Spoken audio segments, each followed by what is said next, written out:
Hey, did you know Long's Products is a family-owned janitorial supply with mops, brooms, trash bags, and they even have food service disposables, carry-out plates, and to-goes? Check us out.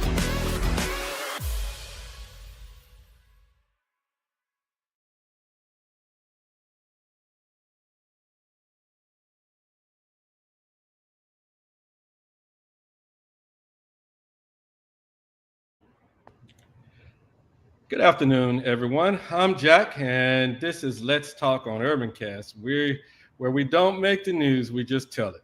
Today, we're here a little earlier, 2 p.m. in the afternoon, and we're bringing a powerful conversation tied to an event that's so much more than sports. The DJ Chark Football Camp is back for its second annual camp, and this year it's not just about the youth, it's about their parents too.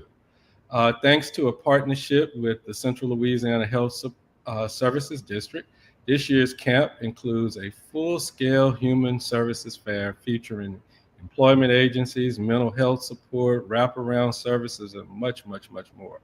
Joining me today is Chery Dubois, Program Monitor Supervisor with Central Louisiana Health Support District, the agency connecting residents across the 8 parishes to critical services. Cheryl, thank you for joining us today. Thank you for having me. You're so welcome. This sports camp that is being sponsored by the Chark Foundation is just awesome.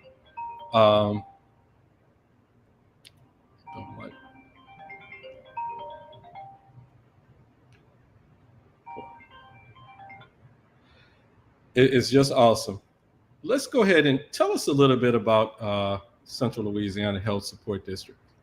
Yeah, so it is a mouthful, but it's Central Louisiana Human Services District. Human Services. Oh, yeah. Okay, go for it. Yes. So we are a local governing entity. We serve 8 parishes in Central Louisiana. We have mental health services, substance use services, and developmental disability services. We operate through kind of the Department of Health here in Louisiana. We get federal and state grants to implement our mission here. There are 10 LGEs across Louisiana, so no matter where you live in Louisiana, there's an LGE in your region. We are Region 6, and so 8 parishes in Central Louisiana, and we serve those mental health, substance use, and disability needs in this area. Mm-hmm. So what made the Human Services District decide to partner with the Chark Foundation for this year's football camp? Yeah, so they reached out to us. We were very excited about that. You know, we have regional meetings. We have meetings in every parish we serve, and we try to connect to the communities that we serve as much as we can. And we do host health fairs and things like that. And so they had reached out to us to do a health fair in conjunction with their football camp. And this thing just really keeps growing, and it keeps getting more and more exciting. We have, 32 vendors signed up, and we're excited about being able to reach people that we typically don't see, and new people, children and their families. And then they're excited to, DJ and Deetra talked a lot about how they didn't always know where services were. And so being able to connect the kids that they see and that are engaged with them at the camp and getting them in to know about services that are already available in their area has been exciting for them as well. And so we are very excited to partner with them. And I think this is going to be great. I really do, for the area. Yeah, just looking at this lineup of agencies that are going to be there is just phenomenal, and over the next couple of days, we're going to be talking to some of those agencies about some of the services that they offer to the community. Your district serve a wide region, 8 parishes, in fact. What are some of the biggest health and social challenges you guys are seeing in these parishes, and how will this event help address some of those very things that you guys provide services for? We do. So 8 parishes all the way from Texas to Mississippi. It's a big region. A lot of the things that we see is rural areas have difficulty getting to services or services coming there. We do have clinics in Jonesville, Marksville, Alexandria, and Leesville. But even getting to some of those can be challenging. And then letting people know about our services. So that's what we're excited about this camp, is that people don't often know about where to start. The mental health system and the behavioral health system can be difficult to navigate. You have to make phone calls and see who takes your insurance, who you connect with as a therapist. It's not always easy to find those things, and some of them are private and some are public like us. So, what we hope to do as an agency is not just connect people to us for services, but if we bring all these places together, then regardless of where you decide to get, we just want to bring up the health of the community. So we have OPH, the Office of Public Health, that does physical health. We have women's services there. Then our services are mental health and substance use. And that is for anybody to come and receive services starting at age 5, and regardless of whether or not they have insurance. And let's say they have private insurance, then we work with other therapists in the area. We can refer people out if they want to go that route. So we don't gatekeep services here. We try to tell people about as much as they can access to make sure that they're met as a whole person. And it can be hard, especially when you're going through something, to navigate a system to get healthy. Right. Many families may not realize, how accessible services are. Can you walk us through the outpatient services offered, especially for those without insurance and the ability to pay? Yes, so we have mental health outpatient services here. You can come and see a therapist. We have child services and we have adult services. Let's say you have a co-occurring disorder where you also may have some substance use. We have co-occurring. We have intensive outpatient for people who need more in-depth services, and they meet like 3 times a week for several hours a day for substance use services. And then if you need inpatient services, we have contracts. So we'll send you to places, and sometimes they'll say, well, I don't have insurance.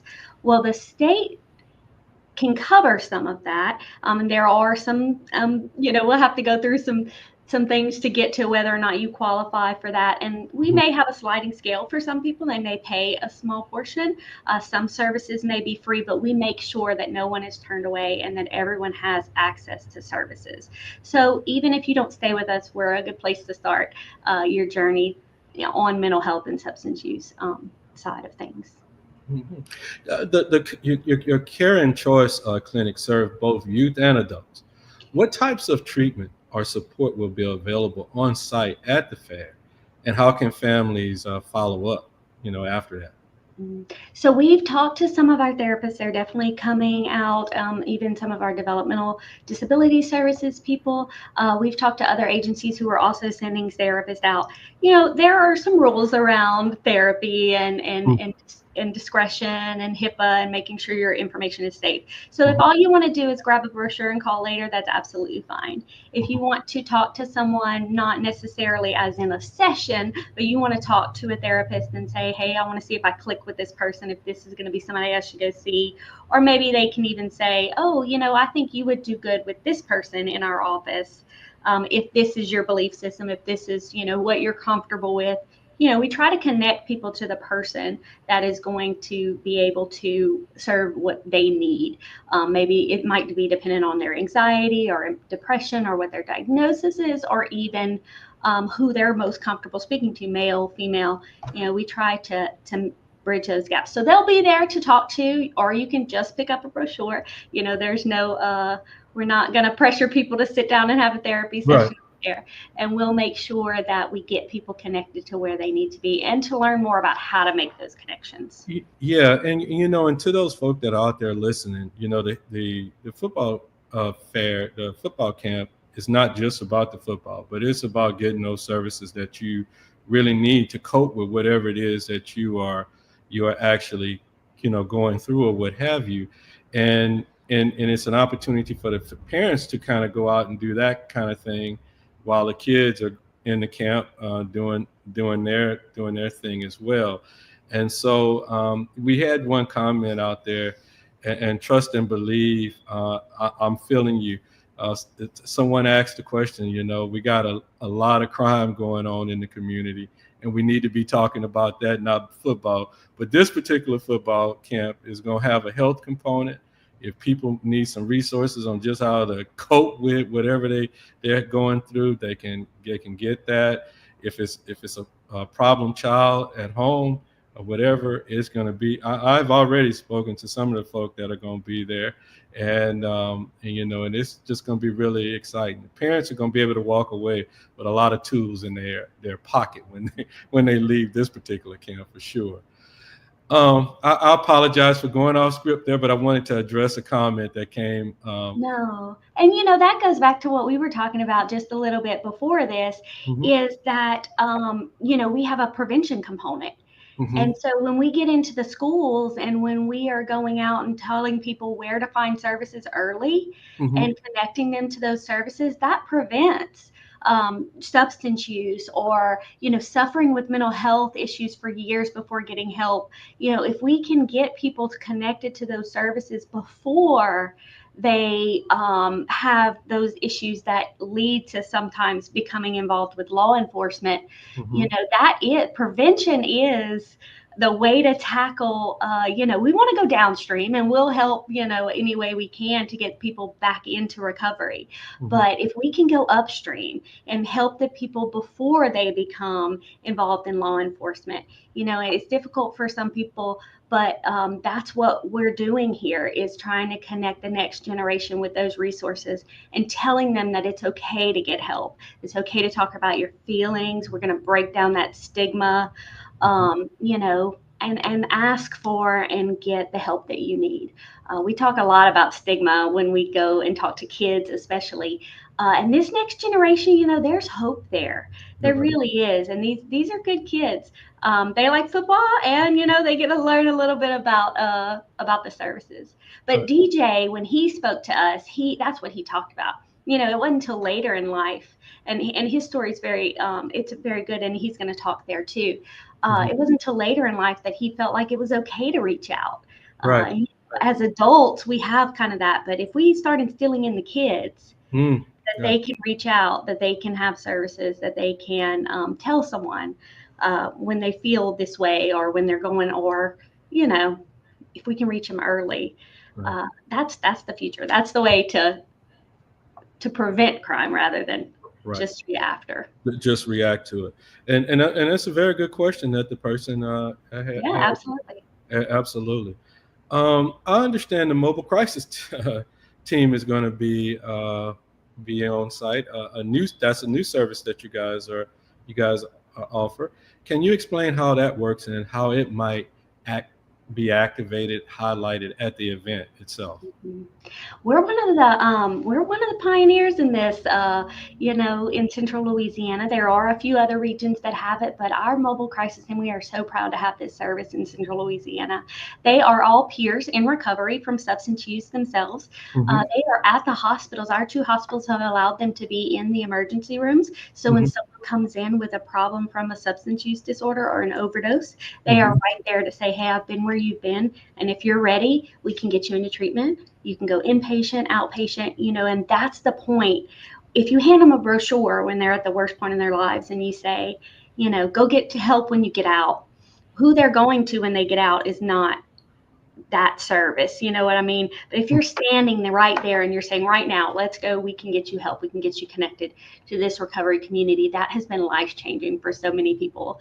And then we have a 24-hour hotline for people can call. We're distributing Narcan, and then we follow people for up to a year after they connect to that service.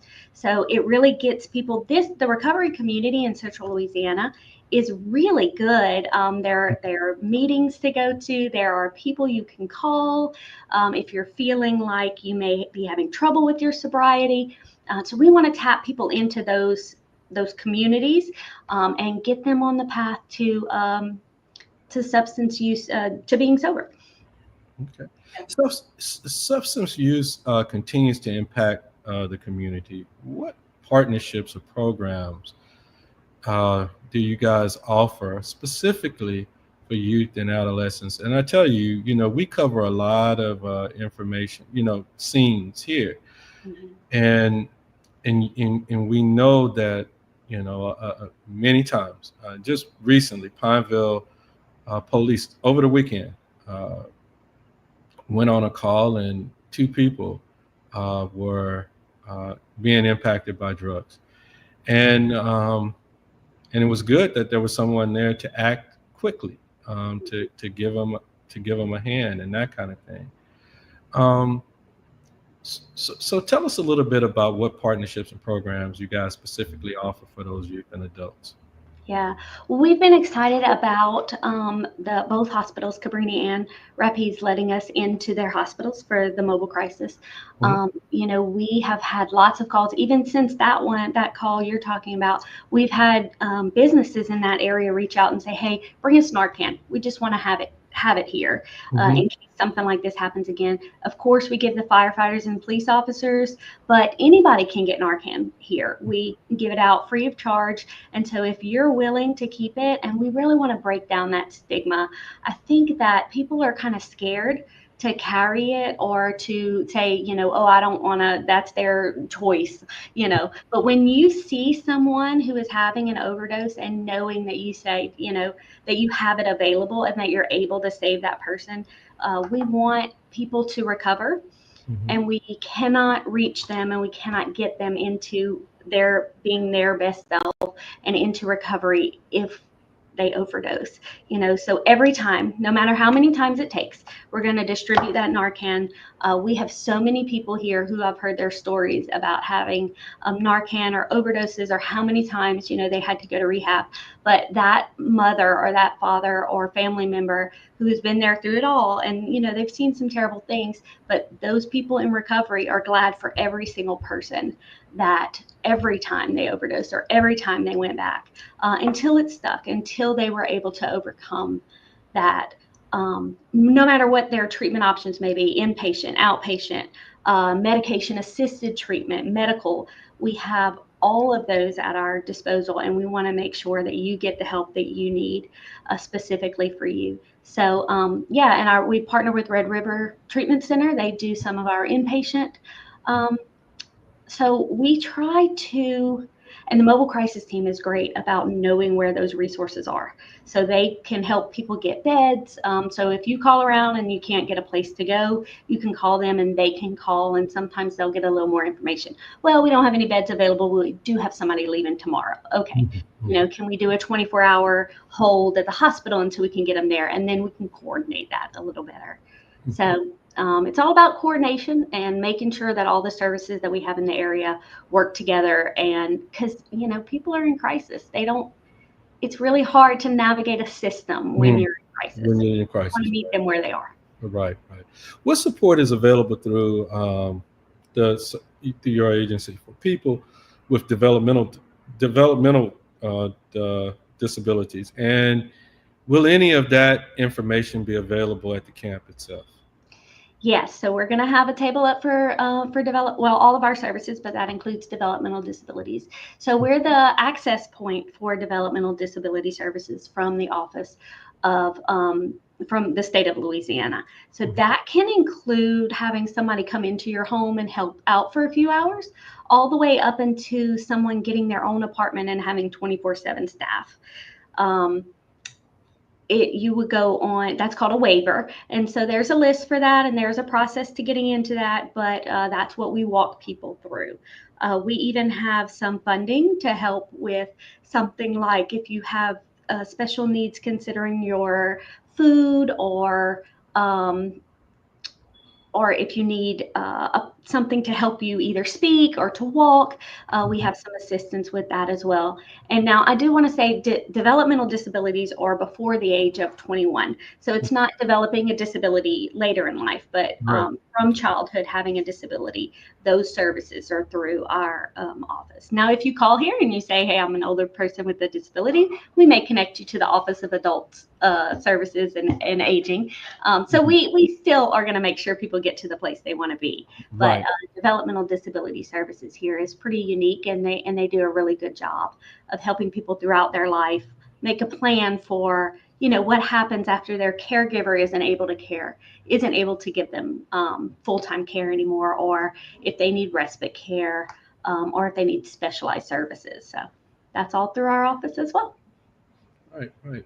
And we had a question in there for prevention, but you chimed in a little earlier. But I'm gonna follow back up and make sure you didn't forget something. If we went to a specific instance based upon a comment that was left for us. Your department works in the schools and with youth programs as well. Will any of those will we be able to interact with any of those guys that represent some of those in-school type programs and things of that nature? Absolutely. So you might not see me in the schools, right? But our prevention team is behind the scenes on that. We do have some contracts where our contractors are the ones who actually go into the schools. So sometimes it's hard to tell. You have to kind of travel upstream to find the money. But we are so when the kids see life skills in schools, that is us, but it's not us because we have contractors that do that, go into the schools for us. But yes, we will be there. You may not recognize us from the schools, but I can tell you about life skills and what those look like. I can tell you about our Kids Don't Gamble program where we teach kids about what problem gambling looks like. We do drug prevention, tobacco prevention. We'll have some vape-free stuff to give away when we're there. I think we have little vaping kits, and we also have little footballs that say "Don't vape." We do presentations in schools about what vaping really looks like inside, what's in the substances. Sometimes we talk about fentanyl and the fentanyl crisis in this area and statewide. We give some facts and figures there, but really the stories are what stories of recovery, stories of resilience are really what sticks with people and what they remember. We want to change opinions and minds about stigma with mental health, substance use, carrying Narcan. We want people to carry it. We want to get as many people into services as we can and help people. Lifelong. DJ has used his platform to give back. From your perspective, from an agency, how important is it for local celebrities, young folk that's leaving the area and coming back, and partnering with agencies like Central Louisiana Human Services District in reaching people who might otherwise be overlooked? So I will tell you that all the advertising dollars in the world will not bring you as much in the community as reaching out to people who live there, who are local celebrities or people who connect with the people who live there. So we have found that things like partnering with UrbanCast, where people trust you to bring their news, to them. But us partnering with people that people trust in the community is what people remember. So this event, we host health fairs all the time, and we send out emails, and we may get a public service announcement, but having something where they're coming anyway, and they want to be there, meeting people where they are, and then where they get their news or where they get their services from, going into the schools, that has been really important for us. And I like seeing people come back and say, this is the issue, whether it's mental health or physical health or whatever that I had, and I want to help people. So it's that reaching back, right? We talk about that. People who reach back and say, this is what I went through, and I want to help other people not have to go through that, or to get people access to those services that I either couldn't find or didn't know were there. So I will say that having local people, celebrities, people who have a high social media presence, even teachers and people they trust, your pastors, people like that are the heartbeat of the community, and they are who gets us into the best and the most trust, right? So we give trust, we get trust, and that's important to us. Right. For families attending the camp, what should they expect when they stop by your team's area and the other various teams? Will there be resources to take home? I think you kind of stated that. help, applying for services, or staff available for one-on-one questions. Um, Walk us through that a little bit. Yeah, people are excited. So we have actually a lot of people from different agencies. So they're all coming out, and we're going to have tables set up, and you'll be able to walk around kind of the outside of the field, and you'll be able to pick up brochures, or you can talk to people one-on-one. We can, there are places to apply for services. There's also going to be fun things and giveaways, right? You'll get ink pen. Come get your school supplies. We'll have ink pens to give out. There'll be paper. You never know. Different agencies are giving out different things, backpacks, I think, or like bags to carry your stuff in. We'll have football, so it'll be fun stuff. It'll be informational things, but I think the kids will enjoy it. They're not gonna, even if they do after the camp get dragged around by their parents to go look at all the stuff, they're gonna get little goodies at each place. And so I think we're excited about that, and I think that parents will get good information and kids will have fun. And that's where we're at with that. Well, I have one, that one additional follow-up question, and that was something that DJ, when we talked to him a couple of times, and when we interviewed him, was the fact that they really wanted this sports camp to be about the family, not just a situation where mom can drop off little Johnny or whatever, but one where mom could drop off and come check out some stuff too, or just pick up information that they may want to share with their church, their school, or what have you. Can you kind of give us a little insight on that whole aspect of everything? Yeah, I think last year when they had this camp, he said there were over 200 children there, and this year we're expecting around 3. And I think he just realized that he had that ability to impact the community. And so I think I really applaud him for taking advantage of that and saying, okay, how can I help other than just giving the kids hope, for one day, or for teaching them some football skills, or letting them see what they could do or be? How can I help the parents as well? And how can I connect those services? But by bringing those parents in, because even if your kids know about the services, even if we're going into the schools, if the parents don't know, that's a lot to ask a kid to say, go to your parents, tell them, you're having depression or anxiety, and then tell them where to go to get services, or, that's a lot for a child to do. So if we can reach the parents, if they can know about those services, then when the kid comes and says, hey, I'm having this issue, they'll know who to call.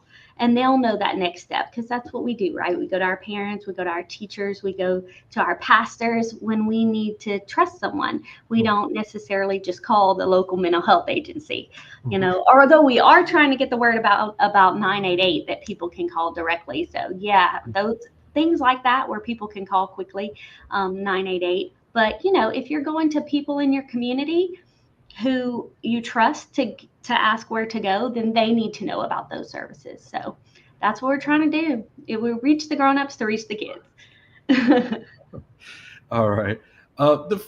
Did you have anything else to bring in that we didn't cover that you'd like to say about the Human Services District? Well, I know it's a big umbrella, right? And it's a lot of services. So I'll just give our website. It's CLHSD.org, or you can give us a call at 318-487-5191. We can connect you to some of those services. Join us for the DJ Chark event, and you can come and talk to us, and we will connect you to, we can walk you around and bring you to, you have this, we'll bring you to this person. So we are looking forward to it. We hope to see everyone there. We may have future events from this one. And if you're an agency and you're having an event and you think, hey, that would be great for our event as well, we have people here, how can we get them connected to service? Let us know. We'll come out and we'll get other people to come with us, right?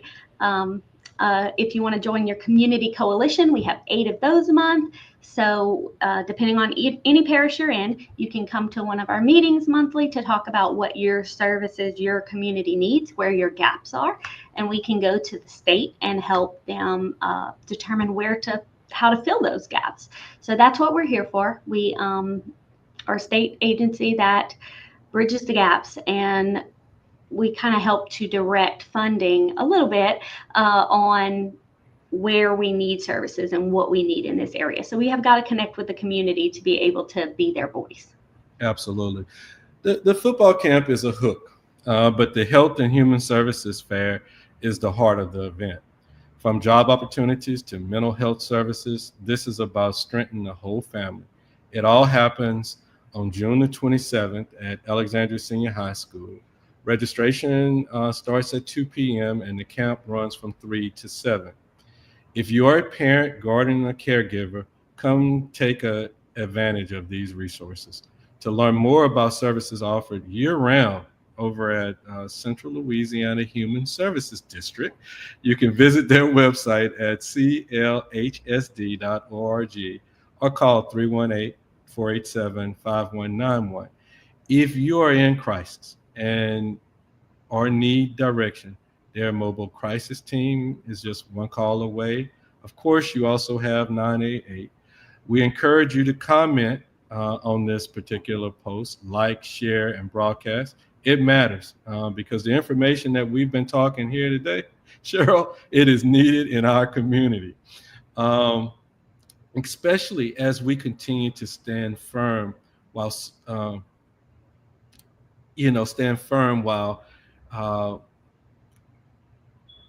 in giving this information out. We want to say a big special thank you to Sadler's Towing, Long's Product, and Legendary Kung Fu and Tai Chi, and our class of 2025 sponsors, Attorney Tiffany Sanders, Sadler's Towing, and District Attorney Philip Terrell. I am Jack. This is Let's Talk on UrbanCast. See you at the camp. And by the way, before I get out of here, next week, all week long, we're going to be talking to various agencies that are going to be at the camp itself, just drilling down a little deeper. I know we couldn't get to all 30, so we'll probably get to the rest of them maybe after the camp, but we're going to get to a couple of them next week coming up to the camp itself. If you could stand by, Cheryl, I'm going to end this stream. Hey, did you know Long's Products is a family-owned janitorial supply with mops, brooms, trash bags, and they even have food service disposables, carry-out plates, and to-goes? Check us out.